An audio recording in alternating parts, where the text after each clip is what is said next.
الحمد لله رب العالمين والصلاة والسلام على سيد المرسلين وعلى آله وصحبه أجمعين أما بعد. محترم حضرات گرامی، انسان خواہ جس معاشرے میں ہو، دنیا کے جس گوشے میں ہو، جہاں اس کی زندگی خوشگوار گزرتی ہے، وہیں اس کی زندگی میں ناخوشگواری بھی آتی ہے. مصیبت، پریشانی، ابتلا، آزمائش، یہ کائنات کی حقیقت ہے. یہ رب کائنات کی طرف سے متعین بھی ہے. ہر انسان کو اس کی زندگی میں کبھی نہ کبھی ابتلا، آزمائش، مصیبت اور پریشانیوں سے گزرنا پڑتا ہے. اللہ تبارک و تعالی نے ارشاد فرمایا وَلَنَبْلُوَنَّكُمْ بِشَيْءٍ مِّنَ الْخَوْفِ وَالْجُوعِ وَنَقْصٍ مِّنَ الْأَمْوَالِ وَالْأَنفُسِ وَالثَّمَرَاتِ، کہ ہم تمہیں آزمائیں گے خوف دے کر، یعنی ڈر دے کر، بھوک دے کر، دولت میں کمی دے کر، نقصان دے کر، موت دے کر، درختوں سے پھل کو غائب کر کے، انہیں تباہ اور برباد کر کے ہم تمہیں آزمائیں گے. اور ایک جگہ فرماتا ہے وَنَبْلُوكُمْ بِالشَّرِّ وَالْخَيْرِ فِتْنَةً وَإِلَيْنَا تُرْجَعُونَ، کہ ہم تمہیں شر کے ذریعے، برائی کے ذریعے بھی، اور بھلائی دے کر کے بھی، خیر دے کر کے بھی آزمائیں گے، تمہیں فتنے میں مبتلا کریں گے، اور پھر آخر میں تم ہماری طرف لوٹائے جاؤ گے. اسی طرح اللہ تبارک و تعالیٰ نے فرمایا الف لام میم احسب الناس ان يتركوا ان يقولوا آمنا وهم لا يفتنون ولقد فتنا الذين من قبلهم فليعلمن الله الذين صدقوا وَلَيَعْلَمَنَّ الْكَاذِبِينَ. اللہ تبارک و تعالیٰ فرماتا ہے کہ لوگ یہ سمجھتے ہیں کہ وہ صرف آمنا کہہ کر کے چھوڑ دیے جائیں گے،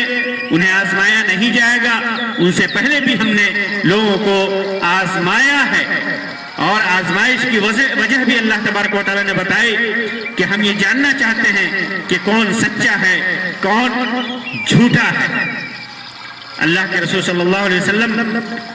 کا ارشاد ہے، سنن ترمذی کی روایت ہے کہ اللہ تبارک و تعالی جب کسی قوم سے محبت کرتا ہے تو انہیں آزماتا ہے. تو اللہ کی رضا سے جو راضی ہو جاتا ہے تو اللہ راضی ہو جاتا ہے اور اسے رضا ملتی ہے اللہ کی، اور جو ناراض ہو جاتا ہے وہ اسے ناراضگی ملتی ہے. معلوم کیا ہوا کہ ابتلا اور آزمائش انسان کے اوپر یہ کبھی نہ کبھی آنی ہے. مصیبت، پریشانی، فتنہ، یہ ساری چیزیں، ان ساری چیزوں سے انسان کو دوچار ہونا پڑتا ہے. ایسا نہیں ہے کہ کوئی انسان سوچ لے کہ پوری زندگی ہمارے اوپر مصیبت نہیں آئے گی، بھلائی ہی بھلائی ہمارے اوپر ہوگی، خیر ہی خیر ہوگی، تو وہ غلط ہے. خیر بھی فتنہ ہے، بھلائی بھی آزمائش ہے، صحت بھی آزمائش ہے، اولاد بھی آزمائش ہے، یہ ساری چیزیں آزمائش ہے. آزمائش چاہے مصیبت کی شکل میں آئے، چاہے خیر اور بھلائی اور نعمت کی شکل میں آئے، آزمائش آنی ہے. انسان اگر صحت دیا جاتا ہے، اگر انسان کو دولت دیا جاتا ہے تو وہ بھی اس کے لیے آزمائش ہے، اس کے لیے آزمائش ہے. اور انما اولادکم و اموالکم فتنہ، اللہ تبارک و تعالی نے اولاد کو، مال و دولت کو فتنہ قرار دیا، آزمائش قرار دیا ہے. تو آزمائش چاہے خیر جیسے بھی آئے، خیر کی صورت میں بھی آ سکتی ہے، اور آزمائش شر کی صورت میں بھی، مصیبت کی صورت میں بھی آ سکتی ہے. آزمائش یعنی ابتلا، لفظ عربی لفظ ہے ابتلا، اس کا مطلب ہوتا ہے اختبار یعنی امتحان، آزمانا۔ کبھی خیر میں بھی ہوتا ہے اور کبھی شر میں بھی ہوتا ہے، جیسا کہ اللہ تعالیٰ نے فرمایا وَنَبْلُوكُمْ بِالشَّرِّ وَالْخَيْرِ فِتْنَةً، شر اور خیر دونوں کے ذریعے ہم تمہیں آزماتے ہیں۔ ابتلا کے کئی معانی ہیں، ابتلا کے کئی معانی ہیں جو لغات میں وارد ہیں۔ تقریباً ابتلا اور اس کے جو مشتقات ہیں، ابتلا کے جو معانی ہیں، ہم معنی الفاظ ہیں، تقریباً 37 بار قرآن مجید میں ان کا ذکر ہے۔ قرآن مجید میں ابتلا اور آزمائش اور اس سے متشابہ جو الفاظ ہیں، اس کے قریب اس کے ہم معنی جو الفاظ ہیں، وہ تقریباً 37 بار قرآن مجید کے اندر مذکور ہے۔ تو ابتلا کا ایک معنی فتنہ بھی ہوتا ہے، امتحان اور اختبار کے معنی میں، اور اسی طرح اضلال کے معنی میں بھی آتا ہے، یعنی گمراہ کرنے کے معنی میں، جیسا کہ ایک جگہ اللہ تعالیٰ نے فرمایا فَإِنَّكُمْ وَمَا تَعْبُدُونَ مَا أَنْتُمْ عَلَيْهِ بِفَاتِنِينَ إِلَّا مَنْ هُوَ صَالِ الْجَحِيمِ، تم اور تمہارے معبودان باطلا کسی ایک کو بھی بہکا نہیں سکتے بجز اس کے جو جہنمی ہے۔ اسی طرح محنہ، لفظ محنہ بھی یہ ابتلا کے معنی میں ہے۔ محنہ کا مطلب تصفیہ ہوتا ہے، تہذیب، کسی کو تپانا، تپا کر کے تب کر کے انسان کسی چیز سے باہر آئے، مصیبت اور پریشانی اور تکلیف سے نکل کر کے باہر آئے، اس کو آزمائشوں سے نکل کر کے باہر آئے، جیسا کہ اللہ تعالیٰ نے فرمایا اولئک الذین امتحن اللہ قلوبہم، یہ وہ لوگ ہیں جن کے دل کو اللہ تبارک و تعالیٰ نے صاف کیا ہے، اس کو مہذب کیا ہے اور اس کو پاک کیا ہے۔ اسی طرح اختبار کے معنی میں اذا جاءکم المؤمنات مہاجرات فامتحنوہن، اللہ تبارک و تعالیٰ نے مومنہ عورتوں کے سلسلے میں حکم دیا کہ جب وہ مہاجر بن کر کے آئے، ہجرت کر کے آئے، تو پھر ان کا تم اختبار لو، ان کا امتحان لو، ان کو آزماؤ کہ صحیح معنوں میں مسلم ہیں یا نہیں۔ بہت سارے لوگ ابتلا اور آزمائش کے سلسلے میں یہ سمجھتے ہیں کہ وہ صرف مصیبتیں ہیں، ابتلا کے سلسلے میں یہ سمجھتے ہیں کہ وہ صرف مصیبت ہے، آزمائش یا ابتلا جو آئے وہ مصیبتوں کے ذریعے، جیسے موت کے ذریعے، تجارت میں گھاٹی کے ذریعے، کہ گھر میں خاندان میں کسی کے غائب ہو جانے کے ذریعے، بیماری کے ذریعے یا بھوک کے ذریعے، قحط سالی کے ذریعے، بہت سارے لوگ یہی سمجھتے ہیں کہ یہی ابتلا ہے، یہی آزمائش ہے، جبکہ میں نے پہلے ہی اللہ تبارک و تعالیٰ کا فرمان پیش کیا کہ بالخیر والشر، اس دنیا میں اللہ تبارک و تعالیٰ اپنے بندوں کو خیر کے ذریعے بھی آزماتا ہے، ابتلا اور آزمائش میں مبتلا کرتا ہے، اور شر کے ذریعے بھی، مصیبتوں کے ذریعے بھی، شدائد کے ذریعے بھی، مصائب کے ذریعے بھی، اسی طرح نعمتوں کے ذریعے بھی، یعنی دونوں طرح سے اللہ تبارک و تعالیٰ آزماتا ہے۔ اللہ تعالیٰ فرماتا ہے وَبَلَوْنَاهُمْ بِالْحَسَنَاتِ وَالسَّيِّئَاتِ، ہم نے ان کو آزمایا حسنات کے ذریعے، نیکیوں کے ذریعے، نعمتوں کے ذریعے، والسیئات گناہوں کے ذریعے، مصیبتوں کے ذریعے، پریشانیوں کے ذریعے، لعلہم یرجعون، تاکہ وہ رجوع کریں۔ اسی طرح اللہ تبارک و تعالیٰ فرماتا ہے وَاعْلَمُوا أَنَّمَا أَمْوَالُكُمْ وَأَوْلَادُكُمْ فِتْنَةٌ، کہ جان لو کہ تمہارے مال، تمہاری دولت، تمہاری اولاد یہ فتنہ ہے، آزمائش ہے۔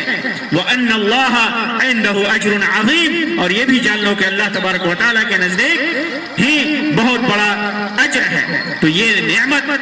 اموال، مال و دولت، یہ مصیبت تو نہیں ہے، یہ پریشانی تو نہیں ہے، اولاد یہ نعمت ہے اللہ کی، دولت بھی نعمت ہے، اولاد بھی نعمت ہے، بہت بڑی نعمتوں میں سے، بلکہ دنیا کی بڑی نعمتوں میں سے اولاد اور دولت ہے۔ اس کے باوجود اللہ تبارک و تعالیٰ نے ان کو کیا کہا وَاعْلَمُوا أَنَّمَا أَمْوَالُكُمْ وَأَوْلَادُكُمْ فِتْنَةٌ، جان لو کہ تمہاری دولت اور تمہاری اولاد یہ سب کے سب فتنہ ہے، یہ آزمائش ہے۔ اسی طرح ایک جگہ اللہ تبارک و تعالیٰ نے فرمایا كُلُّ نَفْسٍ ذَائِقَةُ الْمَوْتِ، ہر نفس کو موت کا مزہ چکھنا ہے، وَنَبْلُوكُمْ بِالشَّرِّ وَالْخَيْرِ فِتْنَةً، اور ہم تمہیں شر اور خیر کے ذریعے فتنے میں مبتلا کر کے تمہیں آزمائیں گے۔ تو مصیبتوں کے ذریعے بھی اللہ تبارک و تعالیٰ آزماتا ہے، اور یعنی پریشانیوں کے ذریعے، عذاب کے ذریعے، موت کے ذریعے، تکلیف کے ذریعے، بیماری کے ذریعے، کسی بھی طرح اللہ تبارک و تعالیٰ آزماتا ہے، مصیبتوں سے، برائیوں کے ذریعے، اسی طرح نعمتوں کے ذریعے بھی اللہ تبارک و تعالیٰ آزماتا ہے۔ تو آزمائش انسان کے اوپر آتی ہے، ابتلا اور آزمائش میں انسان مبتلا ہوتا ہے، اچھائی کے ذریعے بھی اور برائی کے ذریعے بھی، نعمت کے ذریعے بھی اور مصیبت اور پریشانی کے ذریعے بھی۔ آدمی کو اگر اولاد دے دی جائے، دولت دے دی جائے، صحت دے دی جائے، تو وہ یہ سمجھ لے کہ وہ آزمائش میں نہیں مبتلا کیا گیا ہے، اس کی سوچ غلط ہے۔ اللہ تبارک و تعالیٰ صحت دیتا ہے تو آزماتا ہے کہ صحت کے ذریعے میرا یہ بندہ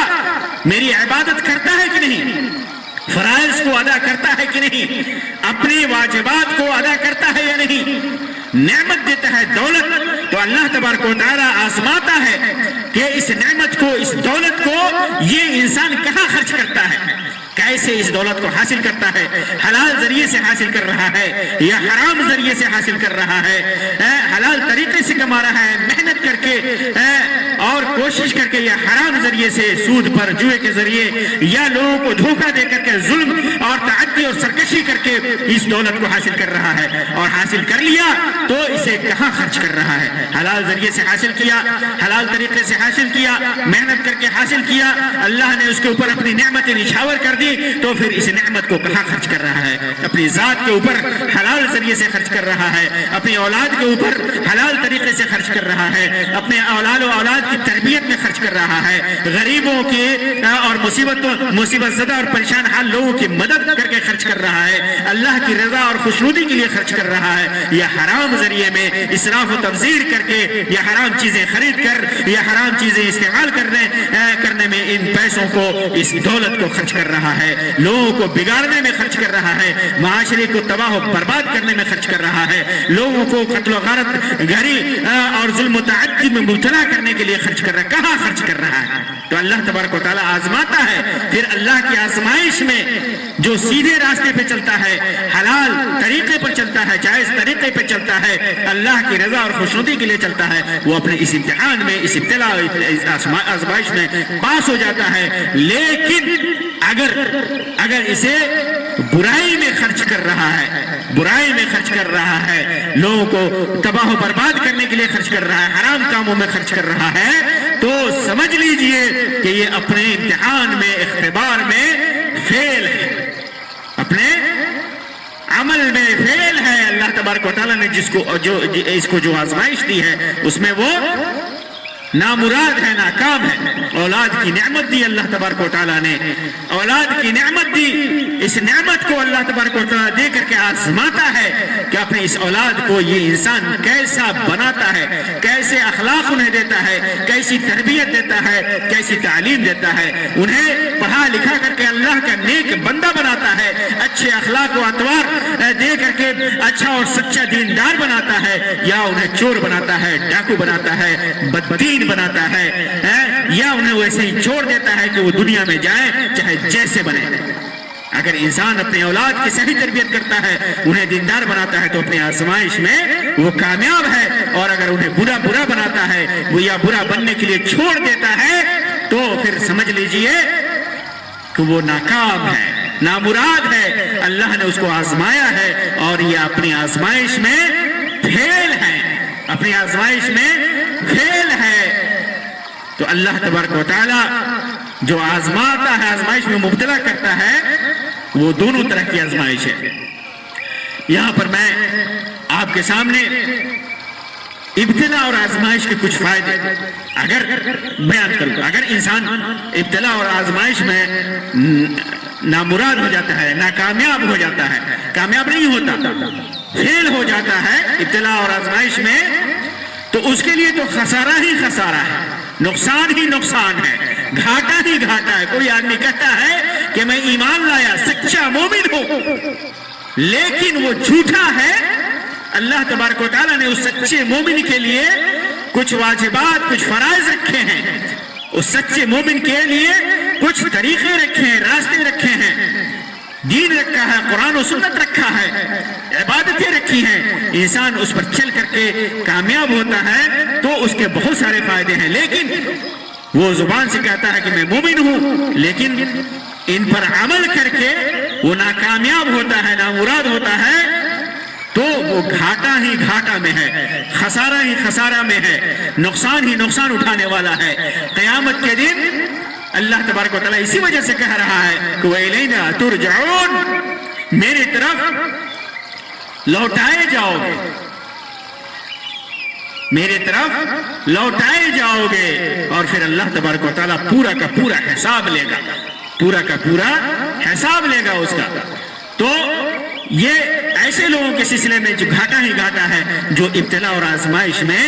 ناکام ہو جاتے ہیں، نامراد ہو جاتے ہیں۔ لیکن جو لوگ ابتلا اور آزمائش کو صحیح طریقے سے فیس کرتے ہیں، ان کا مقابلہ کرتے ہیں، تو بہت سارے اس کے فوائد بھی ہیں۔ آئیے میں آپ کے سامنے ابتلا اور آزمائش کے چند فائدے رکھوں، تاکہ ہمارے اوپر اگر کوئی مصیبت بھی آئے، پریشانی بھی آئے، تو ہم خود کو نہ بھولیں، اور یہ نہ بھولیں کہ یہ ابتلا اور آزمائش اللہ تبارک و تعالیٰ نے ہمارے اوپر بھیجا ہے تو خیر بنا کر کے بھیجا، شر بنا کر کے نہیں بھیجا ہے۔ ابتلا اور آزمائش کو،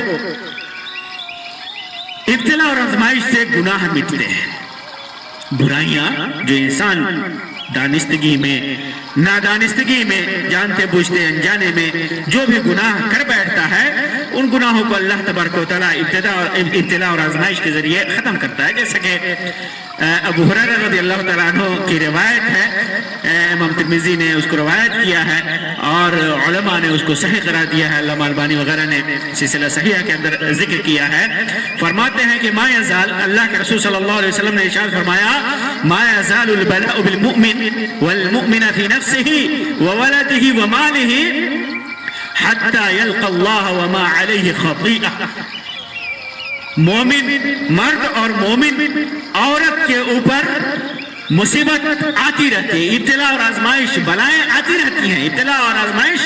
آتی رہتی ہے۔ کہاں؟ اس کے نفس میں بیماری ہو جائے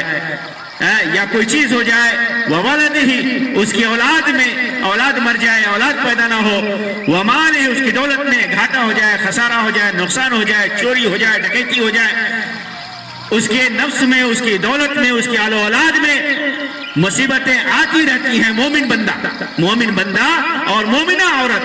کافر نہیں، منافق نہیں، مومن بندہ اور مومن بندے کو، مومنہ عورت کو کے اوپر اگر مصیبت آتی رہتی ہے، چاہے جس طریقے سے بھی آئے، حتی یلقى اللہ، اس مصیبت کو وہ فیس کرتا ہے، اس مصیبت کا مقابلہ کرتا ہے، جمے رہتا ہے، یہاں تک کہ اللہ تبارک و تعالیٰ سے اس کی ملاقات ہوتی ہے۔ وما علیہ خطیئہ، اور جب ملاقات ہوتی ہے تو اس حالت میں ہوتی ہے کہ اس کے اوپر کوئی گناہ نہیں بچتا۔ جتنا بھی گناہ کیا ہے اللہ تبارک و تعالیٰ، جتنے بھی صغائر گناہ کیے ہیں اللہ تبارک و تعالیٰ اسے معاف کر چکا ہوتا ہے۔ اسی طرح امام ترمذی نے ایک دوسری روایت انس رضی اللہ تعالیٰ عنہ کی ذکر کی ہے، جسے علامہ البانی نے سلسلہ صحیحہ کے اندر صحیح قرار دیا۔ فرماتے ہیں انس رضی اللہ تعالیٰ عنہ کہ اللہ کے رسول صلی اللہ علیہ وسلم نے ارشاد فرمایا، اذا اراد اللہ بعبده الخیر، جب اللہ تبارک و تعالیٰ اپنے بندے کے ساتھ خیر کا ارادہ کرتا ہے، عجل له العقوبة فی الدنیا، تو جو گناہ اس نے کیا ہے، جو معاصی اس نے جن معاصی کا ارتکاب کیا ہے، تو اس کی سزا اللہ تبارک و تعالیٰ دنیا ہی میں دے دیتا ہے، دنیا ہی میں دے دیتا ہے۔ یعنی یہ مصیبت، یہ پریشانی کسی مومن بندے کو آ جائے تو اس کا مطلب یہ ہوا کہ اس نے جو گناہ کیا ہے وہ گناہ اس کے چھڑ رہے ہیں، وہ گناہ ختم ہو رہے ہیں دنیا ہی میں۔ وَإِذَا أَرَادَ اللَّهُ بِعَبْدِهِ الشَّرَّ، لیکن جب اللہ تبارک و تعالیٰ بندے کے ساتھ برا ارادہ کرتا ہے، أَمْسَكَ عَنْهُ بِذَنبِهِ، تو اس کے گناہوں کو باقی رکھتا ہے، گناہ کو باقی رکھتا ہے، اسے ڈھیل دیتا رہتا ہے، وہ مزید گناہ کرتا رہتا ہے، مزید گناہ کرتا رہتا ہے، وہ سمجھتا ہے کہ گناہ کر کے وہ خوش و خرم ہے، حتی یوافی بہ یوم القیامہ، یہاں تک کہ جب قیامت کا دن ہوگا تو اس کے گناہوں کا پورا پورا بدلہ دیا جائے گا، پورا پورا حساب لیا جائے گا۔ غور کیجئے، مومن بندہ اس کے اوپر مصیبت آ رہی ہے دنیا میں، اس کے گناہ مٹ جا رہے ہیں، اور کافر کافر گناہ کا ارتکاب کر رہا ہے اس کے اوپر مصیبت نہیں آ رہی ہے اس کو، اور قیامت کے دن اس کے گناہ ملیں گے، دونوں اللہ تبارک و تعالیٰ کے یہاں جب پیش ہوں گے تو ایک مومن بندہ جس کے اوپر مصیبت آئی ہوگی اس کے پاس گناہ نہیں ہوگا، اور یہ ایسا بندہ جو شریر ہے، جو کافر ہے، جو ظالم ہے، جو گنہگار ہے، وہ گناہوں کے ساتھ مل رہا ہے۔ تو یہ ابتلا اور آزمائش کا ایک بہت بڑا فائدہ ہے۔ اسی طرح ابتلا اور آزمائش کا ایک فائدہ یہ ہے کہ اللہ تبارک و تعالیٰ کی عبودیت متحقق ہوتی ہے، یعنی بندے کے اوپر جب بندہ مومن ہوتا ہے اور بندے کے اوپر مصیبت آتی ہے تو وہ سمجھ جاتا ہے کہ اللہ تبارک و تعالیٰ ہم سے کیا مطالبہ کر رہا ہے، خوب اللہ کی عبادتوں میں لگ جاتا ہے، اللہ تبارک و تعالیٰ سے گریہ وزاری کرتا ہے، دعائیں کرتا ہے، اس کی عبادت کرتا ہے، فرائض نفل نوافل سنن نوافل فرائض سنن نوافل اور صدقات و خیرات اور نیک اعمال کا اہتمام کرتا ہے۔ اللہ تعالیٰ فرماتا ہے وَمِنَ النَّاسِ مَن يَعْبُدُ اللَّهَ عَلَى حَرْفٍ فَإِنْ أَصَابَهُ خَيْرٌ اطْمَأَنَّ بِهِ وَإِنْ أَصَابَتْهُ فِتْنَةٌ انقلب على وجهه خسر الدنيا والآخرة ذلك هو الخسران المبين۔ مومن بندہ تو اللہ کی عبودیت میں متحقق ہو جاتا ہے، خوب لگ جاتا ہے، لیکن کافر بندہ جو اللہ تبارک و تعالیٰ کو کنارے پہ رہ کر کے اللہ کی عبادت کرتا ہے، اللہ کی عبادت میں سے کسلان میں وہ مبتلا ہے، دل سے نہیں کر رہا ہے، اگر اسے خیر پہنچتی ہے تو ایسا انسان مطمئن ہو جاتا ہے۔ وَإِنْ أَصَابَتْهُ فِتْنَةٌ، اور فتنہ میں مبتلا ہو ایسا انسان تو وہ منہ پھیر لیتا ہے، خسر الدنیا والآخرہ، دنیا اور آخرت بھی برباد کر لیتا ہے، اور سب سے بڑی بربادی ہے یہ۔ تو یہ ابتلا اور آزمائش مومن بندے کے لیے عبودیت کی تحقیق ہے، اللہ کی عبودیت کی تحقیق ہے۔ اسی طرح مومن بندہ جب مصیبت میں مبتلا ہوتا ہے تو اس کا درجہ اللہ تبارک و تعالیٰ کے ہاں قیامت کے دن بلند ہوتا ہے۔ صحیح مسلم کی روایت ہے، عائشہ رضی اللہ تعالیٰ عنہ فرماتی ہیں کہ اللہ کے رسول صلی اللہ علیہ وسلم نے فرمایا ما يصيب المؤمن من شوكة فما فوقها إلا رفع الله بها درجة أو حط عنه بها خطيئة۔ مومن بندے کو ایک کانٹا بھی چبھتا ہے یا اس سے بھی زیادہ پریشانی ہوتی ہے تو اللہ تبارک و تعالیٰ اس کا درجہ بلند کرتا ہے، یا اس کا کوئی گناہ معاف کر دیتا ہے، اس کی خطا معاف کر دیتا ہے، اس کے گناہ کو معاف کر دیتا ہے۔ اسی طرح ایک فائدہ ابتلا اور آزمائش کا یہ ہے کہ انسان یہ سمجھتا ہے کہ اللہ کے حقوق کی ادائیگی میں اس نے تفرید سے کام لیا ہے، اس نے کمی کی ہے، اللہ کے حقوق کی ادائیگی میں کمی کی ہے، اپنے نفس کو جتنا حق ہونا چاہیے اللہ تبارک و تعالیٰ کے حقوق کی ادائیگی کے لیے اس حق کو ادا نہیں۔ یہ شعور پیدا ہوتا ہے انسان کے اندر جب مصیبت دیکھتا ہے، مصیبت کا مواجہہ کرتا ہے، مصیبت کو جھیلتا ہے، مصیبت آتی ہے تو اس کے اندر شعور پیدا ہوتا ہے کہ ہمیں اللہ تبارک و تعالیٰ کی عبادت، اللہ کے حقوق کی ادائیگی میں ہم سے کوئی تفریط ہوئی ہے، ہم سے کوئی کمی ہوئی ہے، کوتاہی ہوئی ہے، تو یہ شعور پیدا ہوتا ہے۔ یہ بڑے فائدوں میں سے ابتلا اور آزمائش کے ہیں۔ اسی طرح ایک فائدہ یہ ہے کہ جب انسان کے اوپر مصیبت آتی ہے تو آدمی کے لیے توبہ اور انکساری کا دروازہ کھل جاتا ہے، باب التوبہ کھل جاتا ہے، توبہ کا دروازہ کھل جاتا ہے، انکساری کا دروازہ کھل جاتا ہے، اللہ تبارک و تعالیٰ کے حضور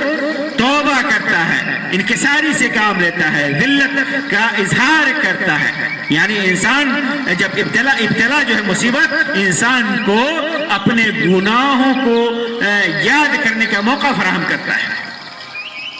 ہمارا گناہ یاد آتا ہے، ابتلا ہمارے گناہ کو، آزمائش ہمارے گناہوں کو یاد دلاتا ہے اور ہم اس سے توبہ کرتا ہے کہ ہم اس سے توبہ کریں، تو توبہ کا دروازہ ابتلا اور آزمائش کھول دیتا ہے۔ اسی طرح توبہ ابتلا اور آزمائش سے بندے اور رب کا جو تعلق ہے وہ مضبوط ہوتا ہے، ابتلا اور آزمائش میں مبتلا ہو کر کے بندہ اپنے تعلق کو اپنے رب سے اور زیادہ کرتا ہے، خوب عبادتیں کرتا ہے، خوب عبادتیں کرتا ہے، اللہ کے حقوق کی ادائیگی کرتا ہے، بندوں کے جو حقوق ہے اس کو ادا کرتا ہے، تو اللہ اور بندے اور رب کے درمیان جو تعلق مضبوط ہوتا ہے، جن چیزوں سے ان میں ایک ابتلا اور آزمائش بھی ہے۔ اسی طرح جو اہل شقا ہے، بدبخت لوگ ہیں، جو محروم لوگ ہیں، گناہگار لوگ ہیں، انہیں احساس دلاتا ہے، ان کی تکلیف کا احساس دلاتا ہے۔ یہ ابتلا اور آزمائش سے انہیں اپنی تکلیفوں کا احساس ہوتا ہے، اور اس احساس میں وہ سمجھتے ہیں کہ جب تکلیفیں آتی ہیں جن کے اوپر انہیں بھی کیسا محسوس ہوتا ہوگا۔ اسی طرح ایک فائدہ ابتلا اور آزمائش کا یہ ہے کہ انسان کا ایمان تقدیر پر مضبوط ہوتا ہے، تقدیر پر مضبوط ہوتا ہے۔ ابتلا اور آزمائش کی وجہ سے جب مصیبت آتی ہے، پریشانی آتی ہے، تو بندہ کا ایمان اس بات کی گواہی دیتا ہے، اس کا دل، کہ اللہ تبارک و تعالیٰ کے علاوہ کوئی نفع اور نقصان پہنچانے والا نہیں ہے۔ یہ مصیبت آئی ہے، یہ اللہ کے مقدر کردہ ہے،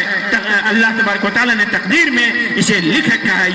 یہ نعمت جو ملی ہے یہ مقدر ہے۔ تو تقدیر پر ایمان مضبوط ہوتا ہے آدمی کا جب ابتلا اور آزمائش میں مبتلا ہوتا ہے، اس یقین کے ساتھ کہ ابتلا نفع اور نقصان کا مالک صرف اور صرف اللہ تبارک و تعالیٰ ہے۔ اسی طرح بلا، مصیبت، پریشانی، ابتلا، آزمائش توحید کے دروس میں سے ایک درس ہے۔ ایمان، توکل، یہ درس ہے۔ انسان جب مصیبت میں مبتلا ہوتا ہے تو وہ اگر صاحب ایمان ہے تو صرف ایک اللہ کی طرف رجوع کرتا ہے، صرف ایک اللہ کی طرف، دوسرے غیر کی طرف نہیں جاتا، اور اس کی توحید مضبوط ہوتی ہے کہ اس مصیبت کو بھیجنے والا بھی اللہ تبارک و تعالیٰ تنہا ہے، اور اسے اس کے علاوہ کوئی دور کر ہی نہیں سکتا۔ تو اس کی توحید اور اس کے ایمان اور توکل کے لیے مصیبت اور پریشانی، ابتلا اور آزمائش یہ درس ہے۔ اگر ابتلا و آزمائش نہ ہو تو لوگ ظلم اور سرکشی میں حد سے گزر جائے۔ یہ بھی ایک فائدہ ہے کہ ابتلا اور آزمائش میں جب کسی بندے کے ساتھ اللہ خیر کا ارادہ کرتا ہے تو اسے ابتلا و آزمائش میں مبتلا کرتا ہے، اور تاکہ وہ ہر طرح کی سرکشی اور ظلم و زیادتی سے خود بچے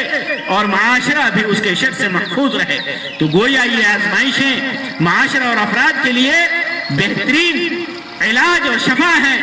جس سے ظلم اور زیادتی جیسی بیماریاں دور ہوتی ہیں۔ اسی طرح ابتلا اور آزمائش کا ایک فائدہ یہ ہے کہ آدمی جب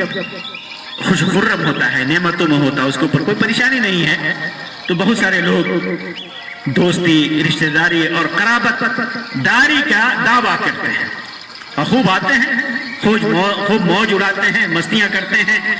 خوب رشتہ داریاں نبھاتے ہیں۔ لیکن جو ہی آدمی ابتلا اور آزمائش میں مبتلا ہوتا ہے، ایسے دوست اور ایسے رشتہ دار جنہوں نے یہ دوستی، یہ رشتہ داری صرف اپنے فائدے کے لیے کیا ہے، وہ ساتھ چھوڑ دیتے ہیں۔ تو یہ ابتلا اور آزمائش، یہ پریشانیاں، شدائد، مصیبتیں، یہ انسان کے لیے تو اس بات کا شعور دیتی ہے کہ وہ حقیقی دوست اور مصلحت والے دوست دونوں کے درمیان فرق کریں۔ اسی وجہ سے امام شافعی کا مشہور شعر ہے، کہتے ہیں کہ جزا اللہ الشدائد کل خیر وإن كانت تغسسني بريقي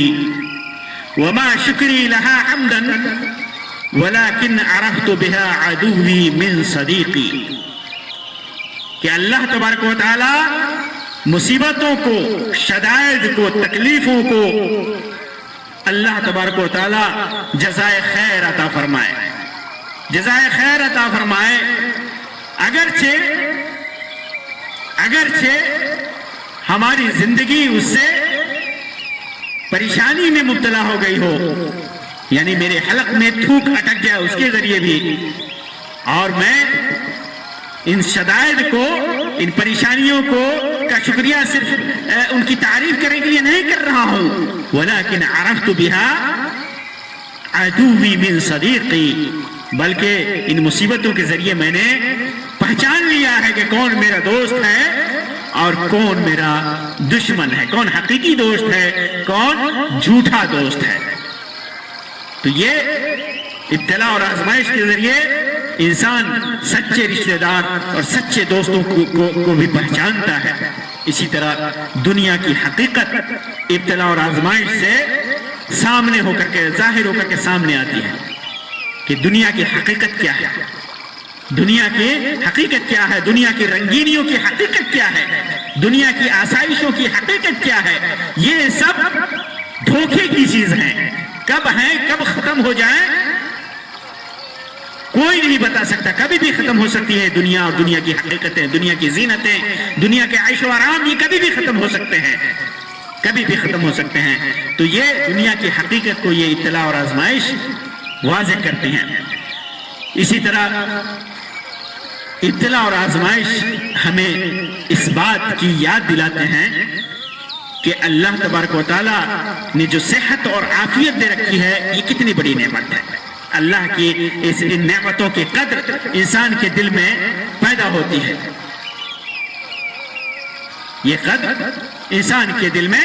پیدا ہوتی ہے۔ تو یہ ابتلا اور آزمائش اور بھی بہت سارے فائدے ہیں، یہ چند فوائد ہیں جو میں نے ذکر کیے۔ تو ابتلا اور آزمائش چاہے وہ خیر کے ذریعے ہو یا شر کے ذریعے ہو، اس کے فائدے بھی ہیں۔ جہاں نقصان ہے وہاں اس کے فائدے بھی ہیں، دنیا میں کے اندر بھی اور آخرت کے اندر بھی۔ جب انسان کے اوپر، یہاں چلتے چلتے میں آپ کو بتا دوں کہ جب انسان کے اوپر ابتلا اور آزمائش آئے تو اسے کیا کرنا چاہیے، کیا کرنا چاہیے؟ ایسے موقع سے انسان کو اللہ پر اپنا توکل مضبوط کرنا چاہیے، اپنا توکل مضبوط کرنا چاہیے، قضا اور قدر پر اپنے ایمان کو مضبوط کرنا چاہیے، اللہ کی حاکمیت کا اقرار کرنا چاہیے، اللہ کی عبودیت میں بڑھ چڑھ کر کے، عبادت میں بڑھ چڑھ کر کے حصہ لینا چاہیے، اپنی عبودیت کو، اپنے صلہ کو، اپنے تعلق کو اللہ تبارک و تعالیٰ سے مضبوط کرنا چاہیے۔ اسی طرح خوب دعا کرنی چاہیے۔ دعا کرنے سے مصیبتیں ٹلتی ہیں، دعا کرنے سے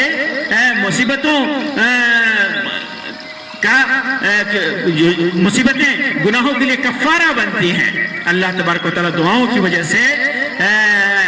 مصیبتوں کو اللہ تبارک و تعالیٰ ٹالتا ہے۔ اسی وجہ سے دیکھیں گے کہ چاند گرہن اور سورج گرہن کے وقت اللہ تبارک و تعالیٰ نے کیسے حکم دیا کہ نماز آدمی پڑھے،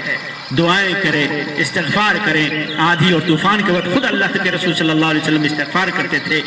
صدقہ دینے کا بھی حکم ہے کہ مصیبتوں کو ٹالنے کے لیے، بیماریوں کو ختم کرنے کے لیے آدمی صدقہ کرے، نماز کا